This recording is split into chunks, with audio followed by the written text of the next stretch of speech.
Kilure le muintran down World AIDS Day.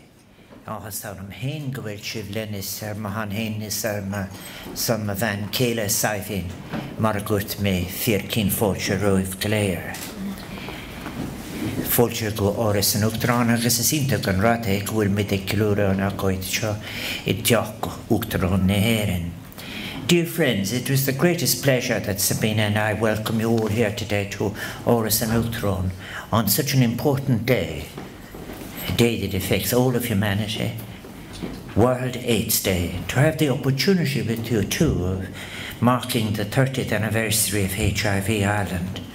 And you'll excuse me if I mention as well the 30th anniversary of AIDS West, who are represented here.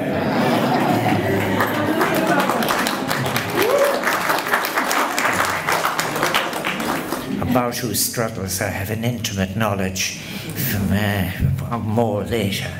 It is a great honour for us to have the opportunity to recall those years of dedication, perseverance and hard work. As I've said, sometimes undertaken in very difficult and indeed, let me be clear, hostile circumstances, which began over 30 years ago. For it was indeed in difficult circumstances that the work of campaigners involved in what was now known, for example, and there are here so many, the Dublin AIDS Alliance began. I say as well, 30 years ago was when I saw reported in the paper the fire at the Hirschfeld Centre. And I think it's very important that the work of that centre be remembered as we do our tasks of reflection.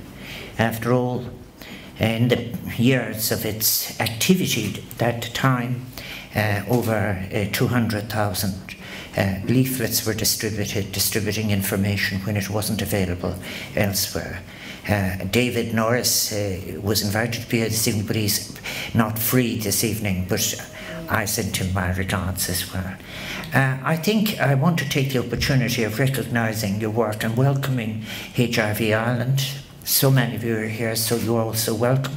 AIDS West, always I have said, Evelyn is here, and all her colleagues. Well, please convey to them my regards. ACT UP Dublin, Asset Ireland, the All Ireland Network of People Living with HIV, Positive Ireland, GUSHH Limerick City, and the Sexual Health Centre in Cork City, and some others. Please excuse me, I had finished the speech when I became, but you are all very, very welcome. May I say also, as matters unfolded, how very much I welcome the announcement, how welcome it is, that announcement carried in HIV Ireland's press release today, that pre-exposure prophylaxis will be available in this country.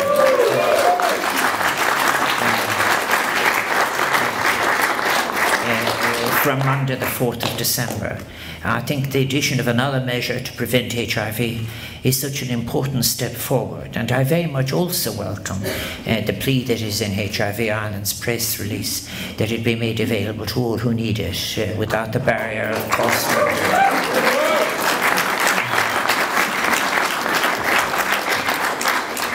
I think that anniversaries like this are occasions not only to look forward, and we do look forward to when people will be able, with confidence and security and in full freedom, to be able to look after their sexual health with responsibility with others.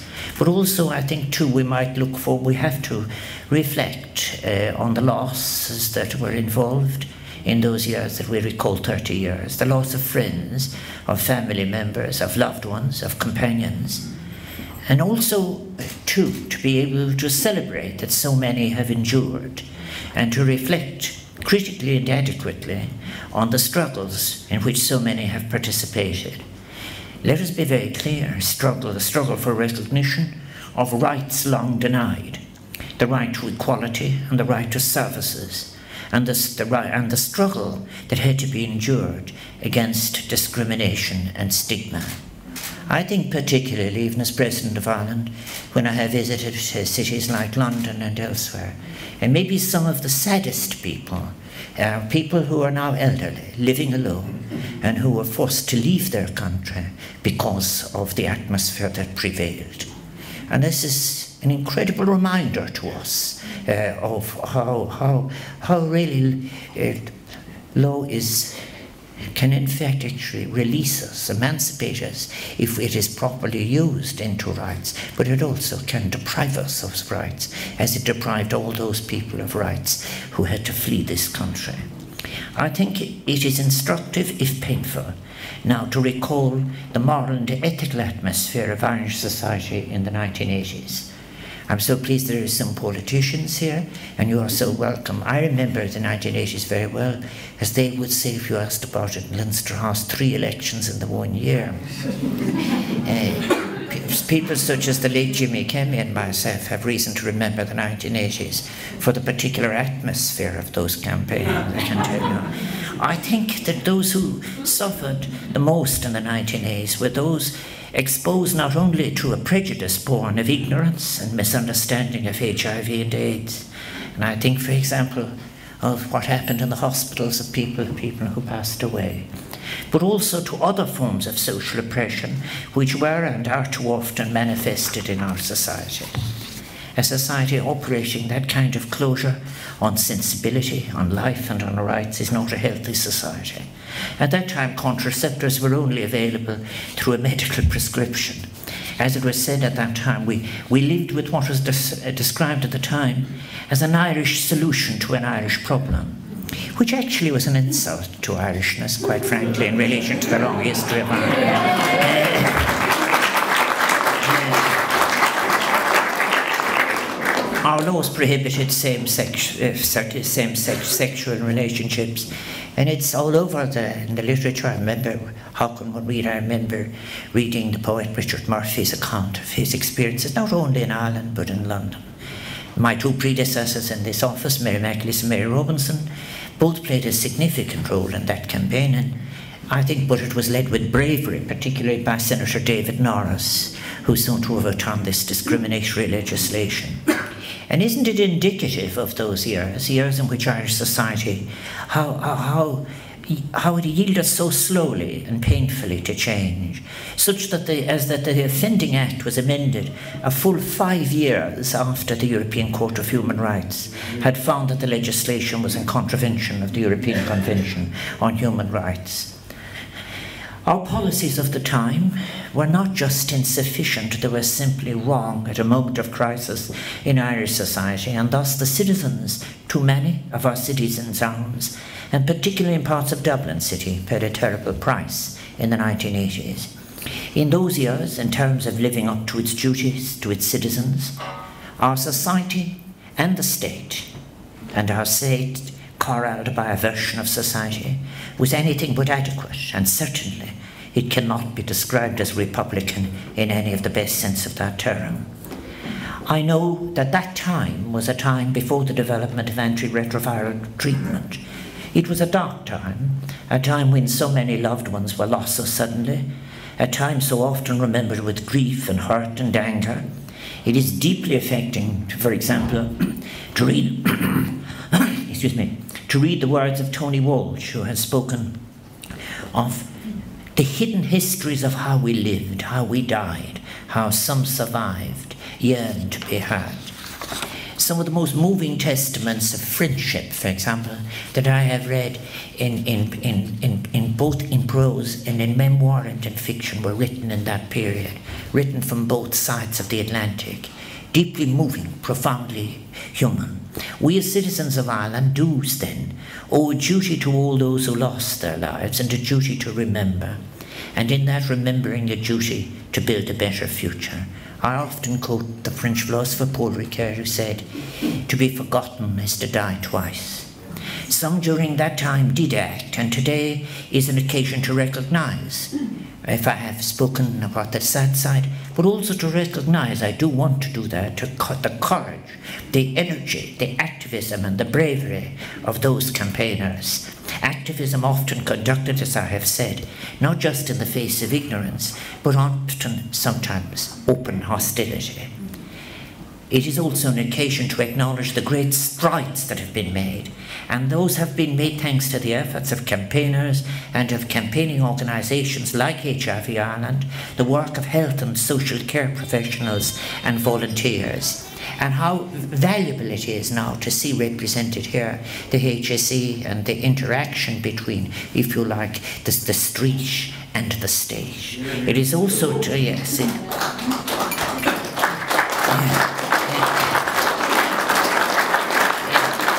it is also time to look forward to all that which must still be achieved in our own society. And I do say that, for example, we're achieving same-sex marriage is just a punctuation point in the achievement of full equality, which will only be achieved when you have full social participation without restriction. And that is something where all the different campaigns, no doubt, will continue to achieve that. But in countries around the world, to realise the possibility of an AIDS-free generation is such a great aim, to ensure that those living with HIV may be able to live their lives without stigma, fear or discrimination. And it is sobering to recall that over 35 million people have died from AIDS-related illnesses since the beginning of the epidemic, and that over 1 million people died in 2016. At global level, there is so much which needs to be done and approached with urgency. I often think when people represented here from the continent of Africa, where 36% of the population of the world will live in 2050. And 36% of all the young people under 21 years of age, 23% of the total population of the world. And the challenge that is there, I'm so glad that people representing organisations and campaigners for that continent of the young, which it will be in 2050, are here this evening. I think the example, the plan of action that 193 countries have committed to for the achievements of the Sustainable Development Goals, which were agreed in New York in September 2015. And there is a commitment in those Sustainable Development Goals to end the AIDS epidemic by the year 2030. Now, the goals may be ambitious, but they are realistic in their recognition, at least, of the scale of the response required to achieve them. Over 36.7 million people are living with HIV, and of that 36.7 million, only 53% have access to treatment.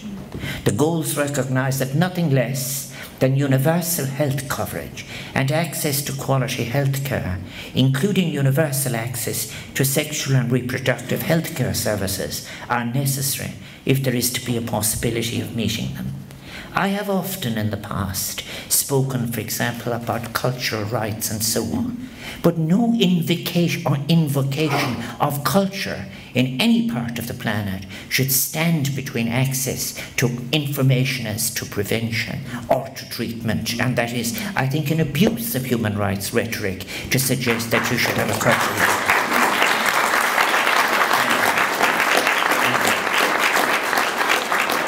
If we are to achieve the goals that I have mentioned at home or abroad, it is not merely enough to make additional resources available. That is an obvious and necessary condition. But we're also required to create the consciousness, one of the reasons we are here this evening, to create the consciousness for a more inclusive and more just society. Globally, new HIV infections have fallen by 45% between 2000 and 2015. There are exceptions, of course, because the increase in, for example, in Pakistan is simply astronomical when you look at the figures. But as we're all too well aware, it has continued to increase amongst some of the most vulnerable groups in our societies. And in some of the most vulnerable groups, in some of the places with the least capacity.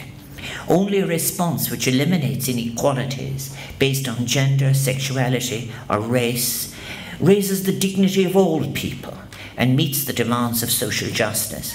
Only that will be truly capable of eliminating HIV/AIDS, ensuring that those who live with HIV can live lives free of stigma, prejudice, and discrimination. I think that it is remarkable that the effectiveness of treatment has improved to such an extent that HIV may be suppressed such that it is undetectable in a person's body, which means that the virus cannot be transmitted. This illustrates the continuing importance of HIV testing, as those who do not know their HIV status cannot access treatment and have the greatest risk of transmitting HIV. I so support the call for the provision of community testing by organisations such as HIV Ireland and the Health Service Executive. It is to be truly commended and should be supported. And I think it is very important as well that the atmosphere and context in which testing takes place be one from which there is no stigma attached. It is in fact just as an exercise of responsibility in relation to sexual health. There are 508 new HIV diagnoses notified and recorded by the Health Protection Surveillance Centre of the HSE, who are represented here this evening. That's 508 new HIV diagnoses in 2016, which is an increase of more than a third, 35% on 2011 figures. And it has happened in 2 years, continuing.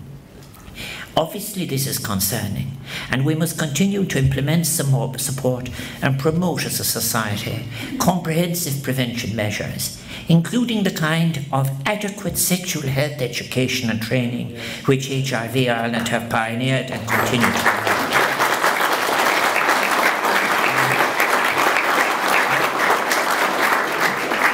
I think that the findings of the National HIV Attitudes and Knowledge Survey and People Living with HIV Stigma Survey that was carried out in 2017 by HIV Ireland, it reveals that there is so much work to be done to improve information, knowledge about the transmission of HIV, and very particularly among our younger people. The survey also revealed that for the 4,000 people estimated to be living knowingly with HIV in our country today, they are experiencing stigma. Stigma arising, as I've said, from lack of knowledge, ignorance, prejudice, and sometimes we have to recognise from pre-existing unaddressed forms of prejudice based on a person's sexuality, nationality, ethnicity, class, or whether indeed they are unfortunately a drug user. This stigma takes a deep toll, whether experienced at the hands of friends, family, employers or strangers, and it takes a deep psychological toll on lives of people living with HIV. So, Marathonic Balia in Oras an Uachtaráin an Acht, as we meet here in Oras an Uachtaráin on World AIDS Day, may I thank you and commend the work of all those organisations gathered here today for raising awareness of HIV among the public, of offering support, of offering advocacy on their behalf to those living with HIV. Agus gan buigas ach go háirithe líad san atá gabar ar fós profisiúnta. May I thank to all of our health and social care professionals working in the Health Service Executive and congratulate you yet again for the contact you are making with the campaigning organisations, with all those who are working in our hospitals and in the other bodies, for all of together your dedication and your hard work. And may I take the opportunity of saluting the bravery of all those individuals who have taken a stand against discrimination. Our country has the best opportunity, its best image abroad. When we were in Australia, New Zealand recently, Sabine and I, sometimes people say, what is the reputation of the country? The reputation of the country can be best enhanced by saying this is a country and a people, small in population, who have taken a stand against any form of discrimination and who are committed as a young country.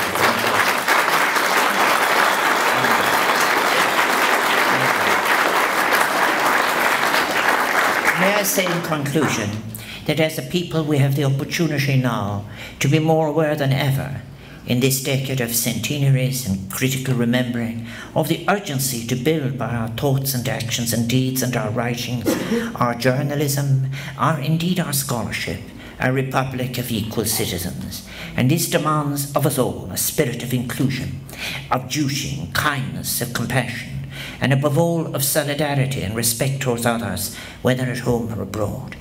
And I do want to say that such an atmosphere that would have those values and characteristics would also be ones of joy, to be ones of an aesthetic as well, of celebration and of life in its fullest and best and celebratory sense. So, through your work and your advocacy and your support services, all of your campaigning, you're all working to make this, as I have described it, this republic of equals that we seek. We are moving towards making it a reality. So má fakul skar concrete coalition made the room. May I conclude by thanking you again and reiterating once again what an honour it is for us all on World AIDS Day that we're all able to join together here this evening. And I want to say thank Camille O'Sullivan and Fergal Murray, who will be performing just a moment, for providing our entertainment this evening. And what a pleasure it is to hear and see one of our country's greatest performing artists, and also through them to be able to say, on all these issues I have been mentioning, have artists not given a lead again and again and again? Yes. May I thank John Gold and Josephine McGlenshire over there from the Civil Defence, but I don't think you need their assistance just yet, Hanniford. And may I agus gan buicas leis fuirin on our Urus and Outron. May I thank all of my own staff here at Urus and Outron for facilitating this gathering. Mille buicas as cheered. Thank you for coming. Thank you for all of your work, and may you endure in your campaigns, so move further along the journey towards achieving a full and equal inclusive society. Go to